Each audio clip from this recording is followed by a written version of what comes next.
Before we get into the video, could everyone please subscribe to my Endless Diary Tales channel? Thank you so much. My fiancé was hugging his first love, saying she'd be the only one he'd ever marry. His mom frowned, clearly displeased. Who do you think you are? We have more than one son. Whoever Sophia chooses will be the heir. Hearing that, I pointed to my fiancé's reserved and composed brother and gave my fiancé a shy smile. Looks like I'm going to be your sister-in-law. In the middle of the night, my future mother-in-law, Susan, woke me up to talk about something concerning Vincent and me. She said it was my right to know. By the look on her face, I knew it wasn't going to be good. Sure enough, the brightly lit living room revealed Vincent sitting on a small sofa, clutching a girl by the window. He looked like he was on the verge of becoming a raging monster when he saw me come down. Vincent clenched his jaw. "Mom, why are you involving an outsider in our family matters?" Susan ignored him, led me to a seat, draped a blanket over my legs, then turned to him. "Compared to Sophia, who exactly is the outsider?" Vincent's face darkened.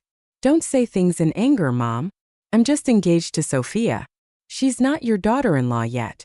You don't have to protect her. Emily is 1,000 times better, and once we're married, she'll be better than Sophia for sure." Emily, the girl he was hugging, looked like a delicate flower trembling in the wind, with tears streaking her pure face as she clung to Vincent's clothes. "Vincent, I never dared to hope you'd marry me. I just came back to check on you. Knowing you're doing well puts my mind at ease. Please don't fight with your mom because of me or hurt Miss Sophia." Vincent was clearly moved by these words, wanting to comfort Emily deeply. "Ugh, it's too much to watch." Susan also seemed displeased, furrowing her brow. She seemed baffled as to how she'd ended up with such a love-struck son. After a while she sighed. "I've only ever had two things I didn't get to choose in my life. The first was my birth. From my great-grandmother's generation, the women in our family have always been the ones in charge. I had to shoulder that responsibility and choose for myself a husband who wasn't talented but was willing to marry into our family. The second is my children. I had two boys, not providing a female heir to the family. I always felt guilty, but it doesn't matter." Susan suddenly smiled. "I couldn't choose my sons, but I can certainly choose my daughters-in-law. Sophia is my choice, and in my heart, she's far more important." It was the first time Vincent had heard his mom say something like that, and he was stunned. Unfortunately for him, Susan didn't give him the courtesy of a glance. His behavior was easy to understand. He thought I was an outsider only in the family because I was engaged to him. Fool. The Greens have stood strong in City A for years, being a real matriarchal clan. Apart from Susan's line, there are numerous other branches. If Susan wasn't so strong-willed, not fancying daughters from other branches, Vincent wouldn't have had the slightest shot at being the heir. "I'm marrying the heir of the Greens. It's whoever I marry becomes the heir." Sure enough, Susan continued, "Our family has more than one son. Whoever Sophia chooses will be the heir." After speaking, she took my hand, her expression full of sympathy. "It's my fault. I didn't have a daughter and only a couple of sons to choose from, which makes it hard for you to pick a decent one among them." I quickly shook my head, my eyes darting between the two brothers. Finally, they settled on Vincent's brother, Nick. He was considerably better looking than Vincent, probably taking after his professor father. Nick didn't seem like a businessman. He was more scholarly, especially with those gold-rimmed glasses on his high-bridged nose, sophisticated yet reserved. Noticing my gaze, Susan hesitated. "Sophia, Nick is indeed great, but isn't he a bit too old?" Nick was 5 years older than Vincent, 6 years older than me, now already 29. I lowered my eyes shyly. "Older guys are more caring. That's what I like." Susan beamed and waved Nick over. "Great. Your younger brother doesn't deserve Sophia. Since she's chosen you, Nick, you go marry her." For the first time, Nick looked genuinely shocked. He walked over, slender legs striding, and lightly pressed his lips together. "Mother, isn't this all a bit hasty for such an important life decision like marriage?" Compared to Vincent's carefree nature, Nick really showed those extra 5 years of maturity, conducting himself like a classic gentleman. His words seemed to bring Vincent back to his senses too. He suddenly didn't care about his first love anymore. Almost stumbling over to us, calling out for his mom like he was trying to summon a ghost. "You can't do this. I'm your biological son. Why should our family's assets be decided by an outsider?" "Nick, say something. You don't want to marry Sophia, right? How can such a vain, cruel woman be worthy of entering our family?" Susan raised her hand and slapped Vincent. "Who do you think you are?" She watched her impractical son with eyes like a hawk. "Vincent, you're my son, and though I'd prefer you weren't, I can't change it now. Sophia has chosen your brother, and will be your sister-in-law. Treat her with respect, and she'll look after you in return." Sister-in-law. Vincent's eyes were red with anger. "She's just some trash I don't want. Do you really think Nick's interested in her? This is all you're doing, forcing it. If you love Sophia so much, why not marry her yourself?" Another slap followed, but this time from Nick. The usually composed man showed a touch of anger and coldly uttered 2 words, "Apologize." Vincent stubbornly held his head. "You can't be sincere about marrying her, can you? Are you not doing it just for the heir title?" Susan perhaps wanted to smooth things over, perhaps knowing well enough that neither of her sons truly wanted to marry me out of love. But I didn't care. Life's too short. Who cares who I marry? The Greens had a century of wealth and prestige, and Nick was handsome and well-built. Even if he didn't love me and didn't I come home post-marriage, what would I lose? It's a win-win, right? Rich, leisurely, and with a great mother-in-law. If my husband doesn't come home, all the better. Maybe toss in an adorable daughter, and I'd be living the dream life. This thought barely crossed my mind when Nick spoke up. "I don't have romantic feelings for Miss Sophia now, but if she's willing to marry me, it's my honor. I'd respect her, care for her, and never let harm touch her. So now apologize to her for what you just said." Susan was stunned, Vincent was dumbfounded, and my heart raced as though it might burst out of my chest. Truly, sincerity is the ultimate weapon. If my desire to marry Nick was at a 5 before, it shot up to 10 now. "I'm not apologizing. I'd love to see how you explain to everyone that a sister-in-law became the sister-in-law." Disgusting. Failing to gain support, Vincent stormed off with Emily, leaving a parting threat. "Good riddance. Peace and quiet are much appreciated." Susan didn't let it bother her, cheerfully joining my hand with Nick's. "Nick, you better mean what you say. If I find out you mistreat Sophia in the future, don't blame me for disciplining my own son." Looking at Nick's silent face, I hesitated before saying, "Susan, can we possibly delay the wedding? Nick and I lack a foundation of feelings. Maybe we should spend more time together first." "Absolutely." Susan readily agreed. "How about this? From today, you two can move into the downtown apartment together. The hustle and bustle is perfect for young people to try out living together before marrying." Settled that night, our belongings were neatly packed, and Nick and I found ourselves baffled inside the car heading towards the luxurious downtown apartment. It offered great views and refined decoration. Everything was perfect except for one thing. There was only one large bed. I noticed a similar surprise on Nick's face. "You've never been here before, have you?"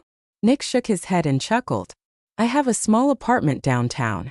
This house is under my mom's name." "Makes sense." I glanced around. Everything looked new, and the area behind the TV stand was spotless, obviously cleaned recently. When I noticed Nick wearing a pair of slippers that were a size too small, it hit me. They were meant for Vincent and me. It was a bit awkward, but Nick was sharp.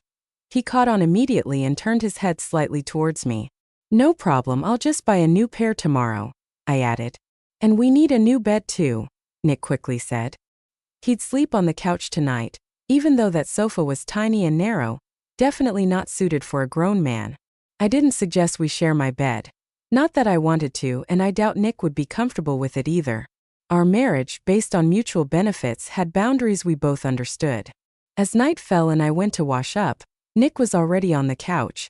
After saying good night, I switched off his light and lay down on the comfy bed, thinking it's good to be a woman.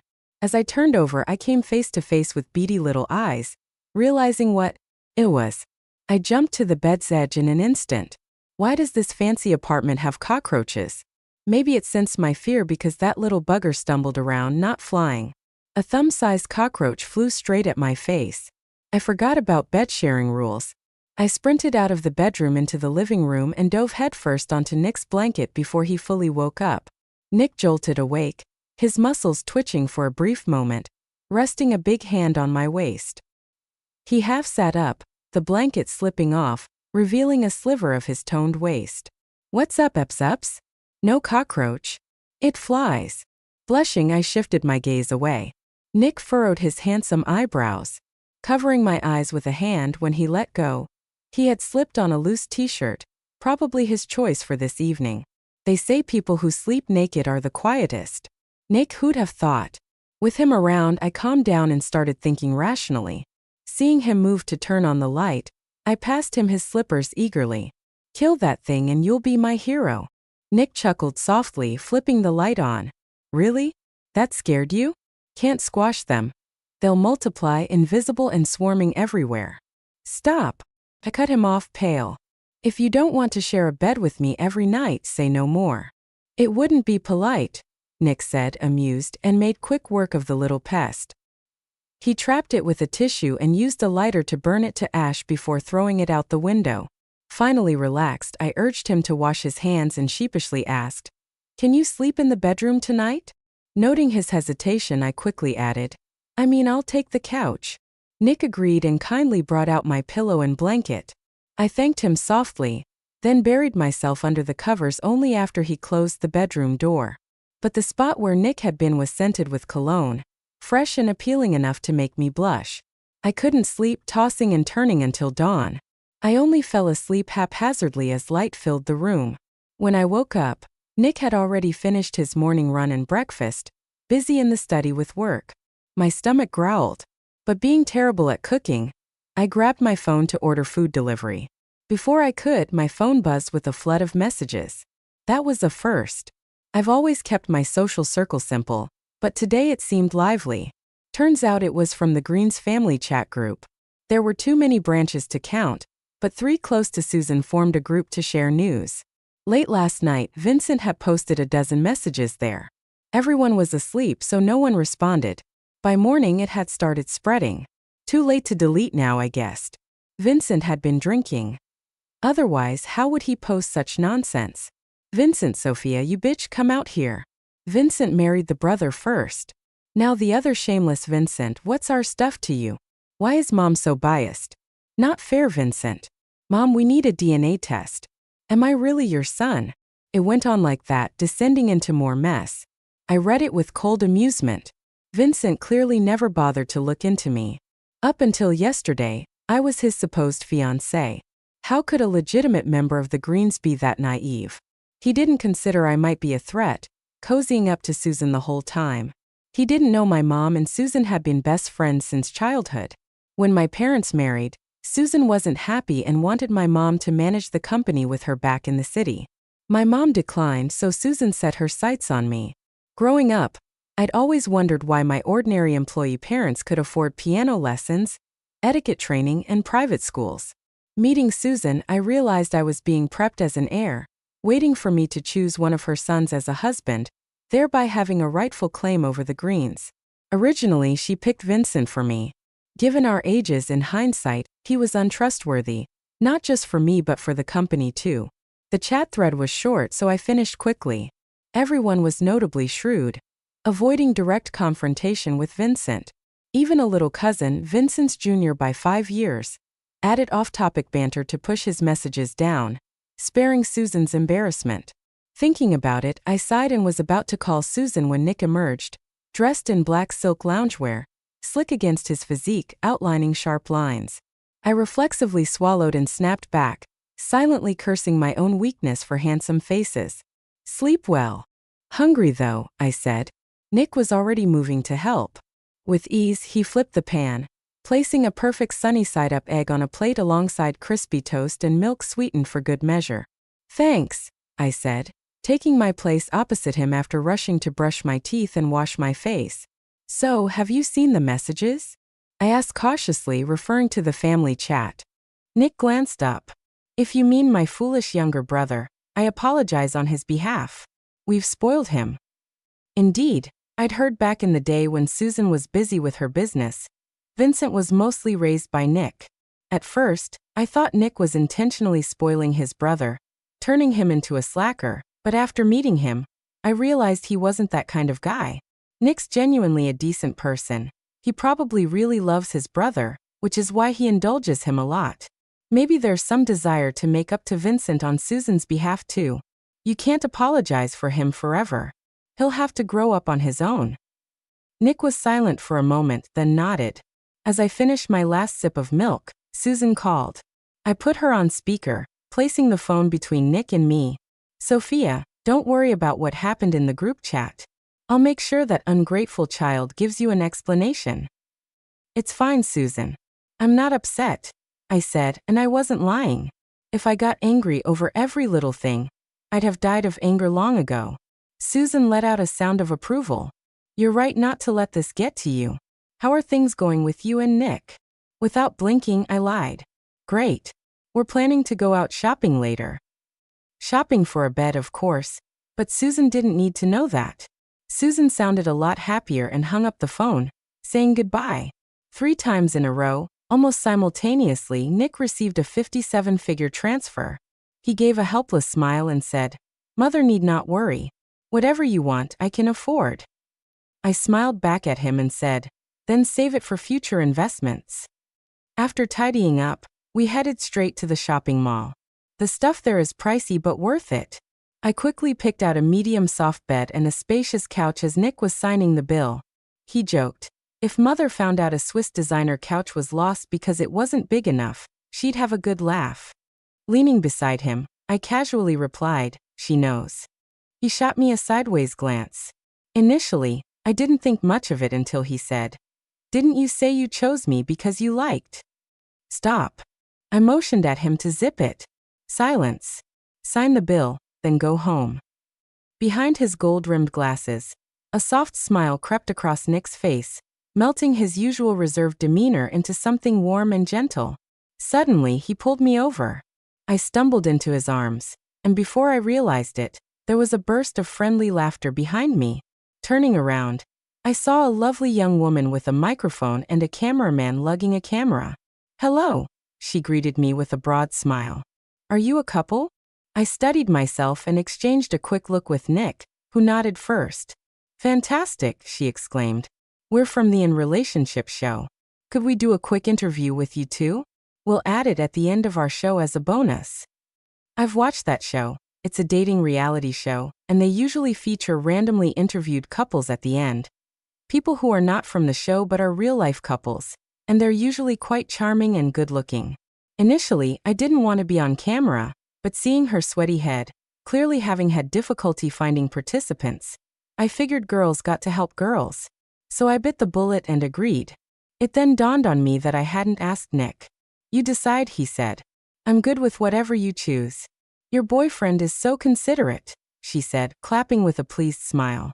"Can we shoot at the cafe over there?" "Sure," I said, trailing the crew.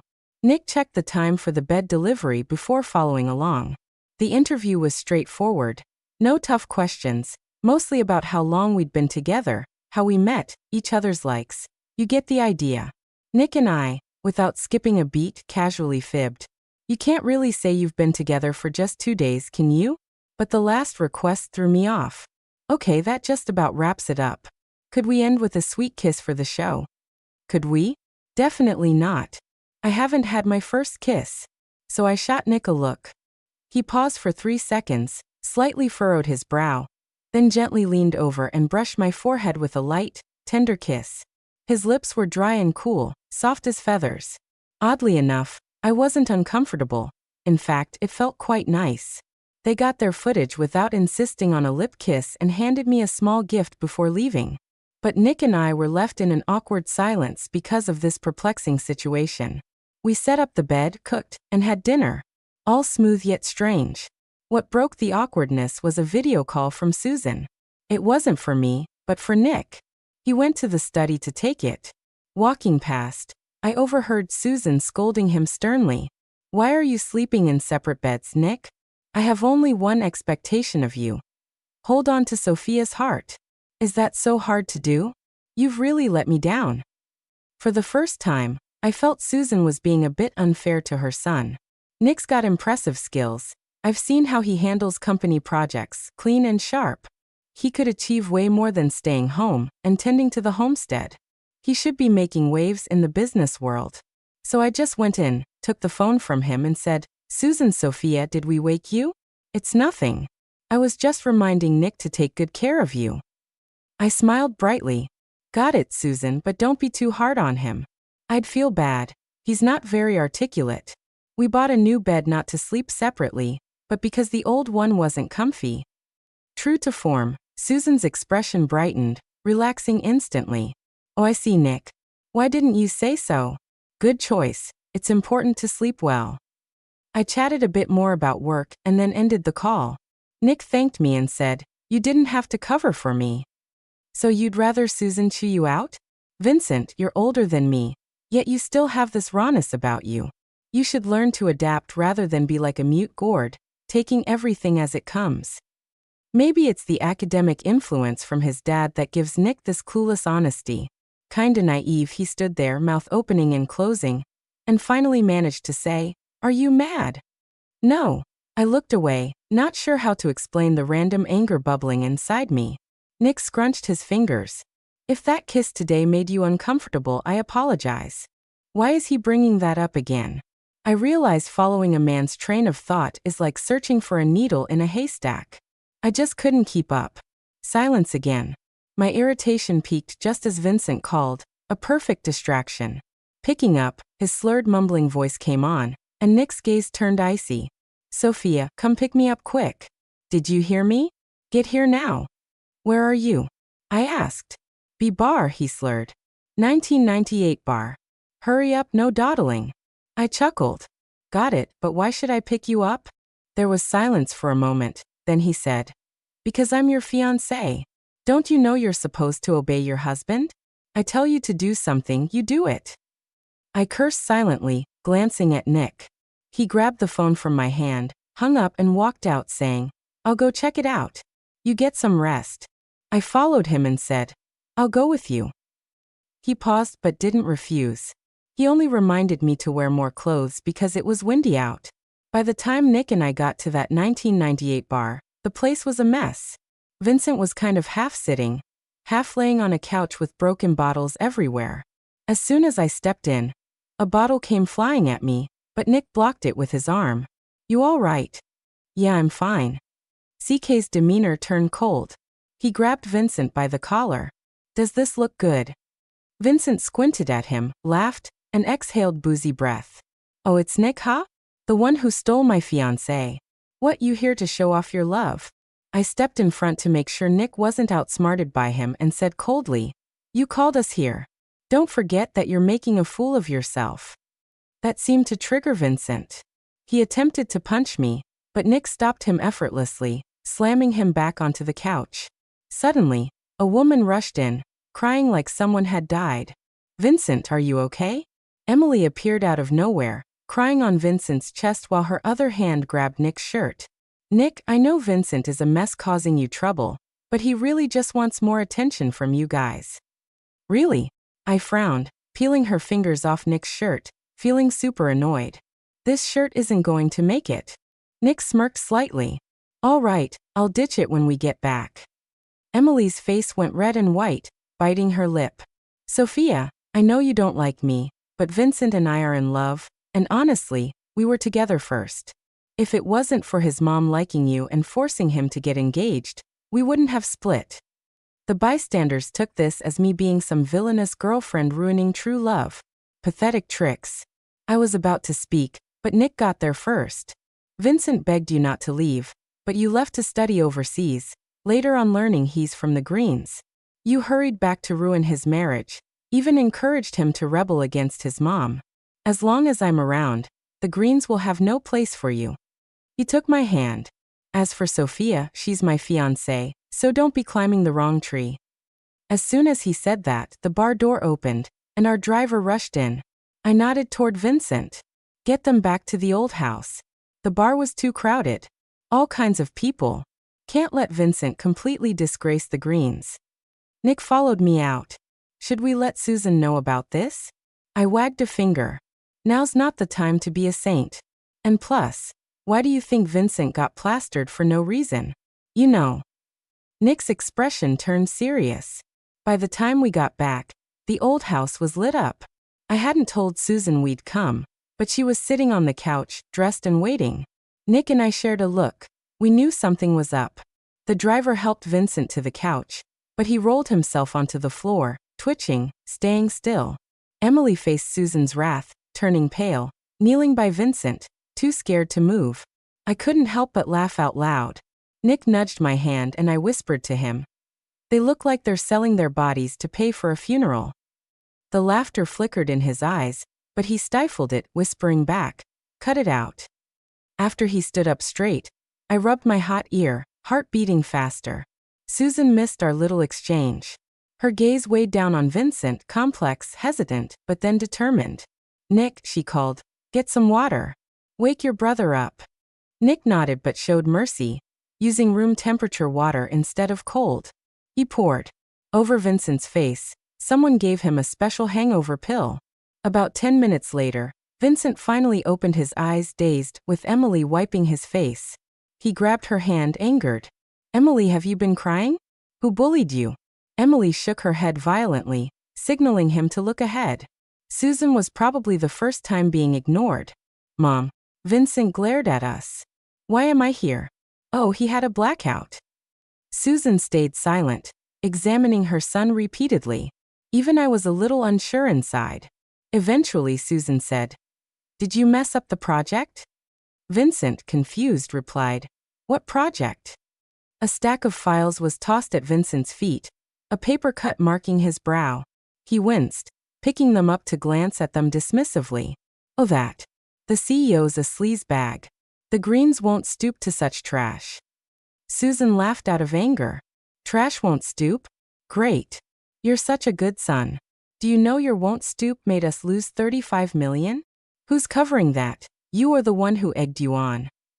Susan's sharp gaze fell on Emily, who quickly looked down, shivering.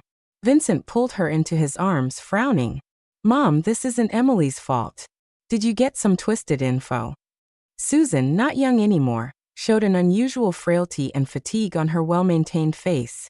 I pursed my lips, having some info on the Hong Xing project too. It wasn't a big deal, or it wouldn't have been handed to Vincent.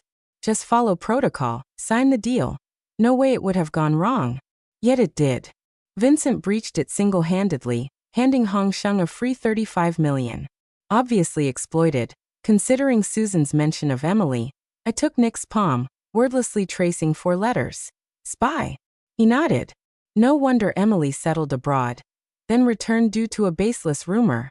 And even after finding no basis and Vincent not being an heir, she didn't leave him. Seems someone from behind funded her. Susan ignored Vincent, speaking to Emily. "Are you going to confess, or should I send you to jail first?" Emily shivered worse. Tears pooling on the wool carpet, sprawling wet. Vincent sprang up, rudely pointing at Susan, yelling, "Your bias for Sophia has limits, right? Did she say something for you to slander Emily? She just loves me, wants to be with me. What has she done wrong? Sophia, say it. What will it take to leave her alone?" "Enough." Susan hurled a glass tumbler, becoming a tight-strung bow. While still deadlocked, I wanted to talk, but Nick held me back by my arm. Susan suddenly spoke. "Tell me, would you give up everything for this woman?" Emily, grasping for hope, clutched Vincent's shirt, hiding in his embrace, whispering something. Vincent nodded. "Yes, for Emily, I'd give up everything." Susan closed her eyes, reopening them with clarity. "You can marry her. I won't interfere. But likewise, you'll have no ties with the company. I'll hold a press conference announcing your separation from the Greens. From now on, you're free." The whole living room was so quiet you could hear a pin drop. Nick suddenly called out to Susan, "Don't you two say a word?" Susan looked over. "Vincent insulted Sophia multiple times before, and you didn't stand up for her. Now you're stopping me from giving Sophia an explanation." Vincent, realizing what was happening, stood up shakily and called out, "Mom, I am your mother." Susan's gaze turned back, and she gave a small smile. "Not anymore for this woman. You're unfaithful to your fiancé, disrespectful to your biological mother, and disloyal to the company. We can't have a descendant like you in the family. You take her and leave. Starting tomorrow, I'm cutting off all your bank cards and everything under your name. Property, vehicles, companies, storefronts will not belong to you anymore. The lawyer will handle the transfer." At this point, Vincent looked even more unstable than Emily. Realizing the truth at last, he understood his carefree lifestyle was not thanks to his own abilities, but because he was Susan's son. Perhaps driven by pride in front of the woman he loved, Vincent nodded, gritted his teeth, and left the family home with Emily in tow. Before he could leave, Nick called out to him, "You still owe Sophia an apology." Vincent turned back. "Impossible. I'm no longer your son, so you can't control me. You might be climbing the ladder by pleasing a woman, but I refuse." He seemed so stubborn. Once the door slammed shut, I walked over to Susan and poured her a glass of hot water. If, and I mean if, Vincent sees Emily's true colors someday, would you let him come back? Susan brushed her fingers over the cup. "We'll see." It's an ambiguous answer, but I really hope one day Vincent truly realizes his mistake. Susan has gone through a lot in her life, full of glory yet not without struggle. She shouldn't be stabbed in the back by her own son when she deserves to enjoy happiness. "Okay, enough about him." Susan clasped my hand and relaxed. "Your engagement to Nick is set for the end of the year.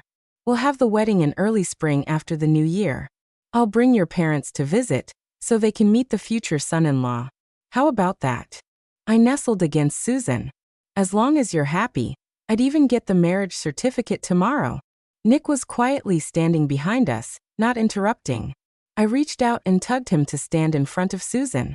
"I remember you mentioned once that you'd like me to join the company sooner. I think Nick is also very capable. Can he come help me as well?" Previously, the only tasks Nick and Vincent could touch were from branch offices, projects nowhere near important enough for the headquarters to handle. But I'm definitely going into the headquarters. After all, Susan is waiting for me and Nick to marry, so she can pass down power. Nick shouldn't be stuck in tedious, unimportant side projects at the branch. He deserves better. Susan's glance darted between us, and she smiled broadly. "All right, if you want to work together, I'm pleased." Nick pressed his lips, not refuting my suggestion. It wasn't until we left the family home and got in the car that he spoke softly. "You know what? When I was little, I always dreamt of proving myself to Mom and getting into the headquarters." His eyes had a ouch of grievance and sadness, but were still smiling. "I didn't expect you to make it happen just like that." My heart softened. I reached over and smoothed the lines on his forehead. "Do you resent it?" "What?" "Resent Susan's unfair treatment? Even though your talent and ability rival mine, you were never seen, always waiting like a tool to be chosen. Even once, due to my engagement to Vincent, the Greens completely gave up on you." Nick started the car, his voice scattered by the wind. Perhaps I was resentful, but I eventually came to terms with it. Whatever the case, I have you to thank for at least giving me an opportunity. The next day, Susan held a press conference and decisively ousted Vincent from the family. Life for Nick and me suddenly became peaceful. We commuted together each day. Sometimes he cooked my favorite meals or made me drink vegetable juice he'd freshly squeezed. And finally, his skills showed during the project. Nick saved the day, not only renegotiating cooperation, but also acquiring evidence of Emily being a corporate spy. It was a classic two birds, one stone victory. The day Susan publicly praised him, the bright look in his eyes was wonderful to see. Before the engagement party, Susan brought my parents over. The day Nick met them for the first time, he took 3 hours choosing clothes, like a dress-up game. "How does this look?" I propped my chin and admired. "I think you look great no matter what you wear." Then we both blushed. The last outfit he tried clung to every curve. Broad shoulders and narrow waist paired with gold-rimmed glasses and slicked-back hair. He looked smart yet appealing. Finally, he wore that look to the restaurant. Naturally, my parents liked him. When I told my mom about Vincent and me, she worried he wouldn't take care of me. But now, with Nick, she seemed eager for us to tie the knot right away. After the meeting, Nick exhaled a long breath in the car. "What's up?" He didn't speak but squeezed my hand, slightly damp. I was nervous, kept sweating. I chuckled. "What's there to be nervous about?" You're acting like it's the real deal. Regretting my words immediately, Nick gave a confused pause, the smile fading. I quietly gave my leg a little slap, wondering why I couldn't keep my mouth shut. Then we awkwardly entered an unspoken silence. No, to be exact, it was my unspoken silence. Because only then did I mull over Nick's words and his reaction in the car. I think he might have some feelings for me. Sure, I'm a bit captivated by his looks, but everything feels just right now, and I'm not eager to take that step forward. What I didn't expect was for Emily to show up at the engagement party. Vincent didn't come. She came alone with a girl who seemed a lot like her. The two of them cheerfully linked arms and approached me. Emily, thinking she hid her provocation well, was actually obvious. Sophia, let me introduce you. This is Mandy, Nick's childhood friend. I kept my smile, gave a once-over, and nodded. Nice to meet you. Mandy held my hand weakly and then winced. When she let go, her hand had turned red. Emily immediately shouted, Mandy, what happened to your hand? How did you get hurt? Guests from all around looked over, clearly craving some drama. Nick came over too, and I noticed that he hesitated when he saw Mandy. Nick, Mandy called out softly, her eyes red. Then she turned to Emily. I'm fine. It's not Sophia's fault. I'm just too delicate. Nick glanced down, indeed delicate in this situation. Shouldn't I be questioned for using too much force and hurting someone? Mandy began to tremble, unsure if it was from anger or sadness. Seeing her shaking more and more, Nick gestured to the security guard. Is there something I can help you with? It seems like this lady is having a seizure. Please take her to the hospital, Nick said. Mandy reached out as if to tug on Nick's sleeve, but he quickly stepped back. The security guard understood and escorted Mandy and Emily out.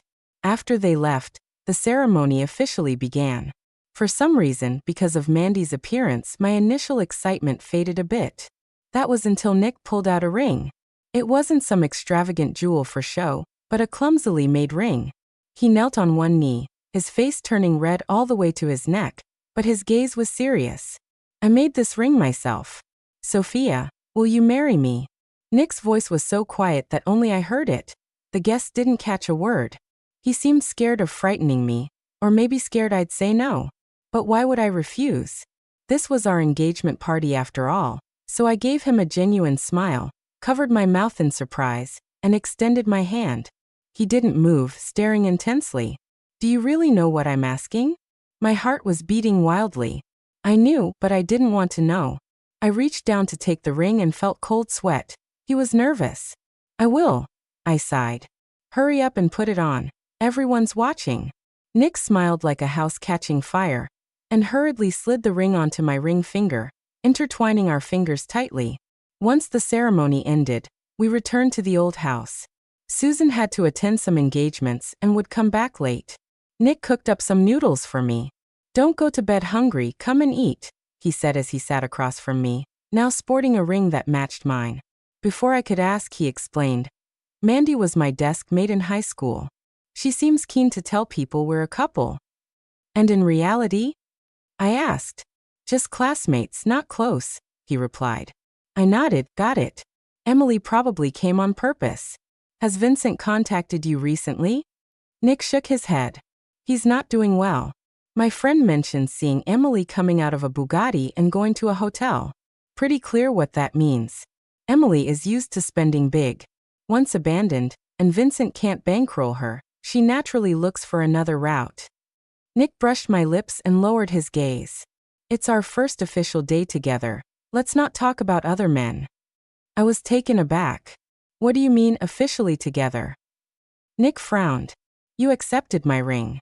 Doesn't that mean you're agreeing to date me with marriage in mind? Weren't we ALR? Ready, getting married, it's different. Nick stared straight at me, repeating, it's different. Suddenly, my heart felt scorched by him, unsure how to react. Do I like Nick? I should very much. Maybe he's the one worth taking that step for.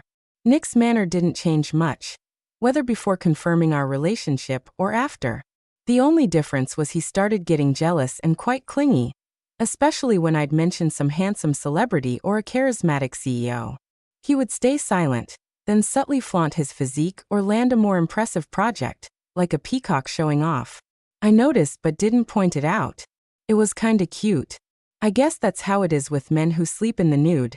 They're secretly sassy. Before the wedding, Vincent dropped by the old house after months of not seeing him. He looked thinner, worn out. Seeing Nick and me together didn't cheer him up. He turned to me. "Sophia, I realized my mistake and regret it. We were supposed to be engaged. Will you let us go back to how it was?" I held Nick's hand tighter. "Get help if you've lost your mind. You should call me sister-in-law now." Vincent turned away, silently got called into the study by Susan, and left without much fuss. The day before the wedding, I went to the shop where Nick made my ring to craft a man's version myself. But during a quick restroom break, the packaged ring disappeared. What luck! I had to make another one, ending up with 3 nasty cuts on my hand. At the wedding, my dad personally handed me over to Nick. For a moment, it felt all so real. I was truly going to spend my life with this man. It was kind of magical. As we exchanged rings, I took out one just as clunky as his and slid it onto Nick's finger. He looked shocked, eyes burning like he wanted to devour me. He gripped my hand tight, whispering in my ear, "Can I kiss you, Sophia?" Tilting my head slightly, I sealed his mouth with mine. He wrapped his arms around my waist, deepening the kiss. People below applauded kindly, all captured by the cameras. I thought, when our kids are born, we'll show them this. I really do like Nick, maybe even more than I realized. As the kiss ended, Vincent abruptly came up with a bouquet. Nick accepted it graciously, but we both noticed Vincent's identical ring to Nick's on his hand. Vincent raised an eyebrow, eyes gleaming with satisfaction after the revelation. Nick and I quietly kept our secret. After the wedding reception, I explained. After making the first ring, I went to the bathroom. When I came back, it was gone, so I had to make another one. "I believe you," Nick said without questioning me. His kindness wrapped around me, almost melting me. That night, we put everything behind us and truly shared a bed. The moonlight tangled in the trees, swaying gently with the wind. No sleep all night. The next noon, I was half asleep when Nick wiped my face. I opened my eyes and saw a ring in his hand. The one I lost that ended up on Vincent's finger. "Where did you get it?" I was surprised by how hoarse my voice was. I needed a drink of water first. "I found it on the living room table. Vincent was sent abroad by his mom, and probably won't be back. I kind of guessed it earlier when using Nick's computer. I saw he'd sent the evidence of Emily being a corporate spy to Vincent. He returned to the old house later. He just wasn't smart enough and tried to fight Nick, which is why Susan sent him away. I guess it's for the best." I lay on Nick's chest, happily staying in bed. This must be what people mean by all is well. Months later, Emily was taken to court. Nick appeared to present the evidence. Afterward, I waited for him outside the courthouse. Heading home, I asked no rush. He said, giving me a quick kiss and starting the car. "First, let's go to the hospital. Are you hurt? What happened?" Nick reassured me, gently patting my head. "Not me, you, Sophia. You're late by quite a few days now. What I think you should get is a prenatal checkup." Epilogue. On our first wedding anniversary, Vincent called Nick, crying and regretting his mistakes, begging us to speak to Susan to bring him back from abroad. It wasn't until then we found out he wasn't in some developed country. He was in a small, underdeveloped, and poor Southeast Asian nation where you had to build your house with your own hands. Vincent, living the spoiled life, obviously struggled. Susan ordered the people she sent with him to make him do everything for himself. In just over half a year, Vincent was a changed man, realizing how absurd he'd been. Apparently, even the locals wanted to capture him as backup food, but Susan's people rescued him just in time. After hanging up, Nick and I shared a knowing smile. That's Susan, all right, truly cunning. But he wouldn't be back until his 3 years were up. By my count, Vincent still has to build at least one more house and find more hard labor to get him through the rest of his time there. Hopefully by then, he'll have truly learned his lesson.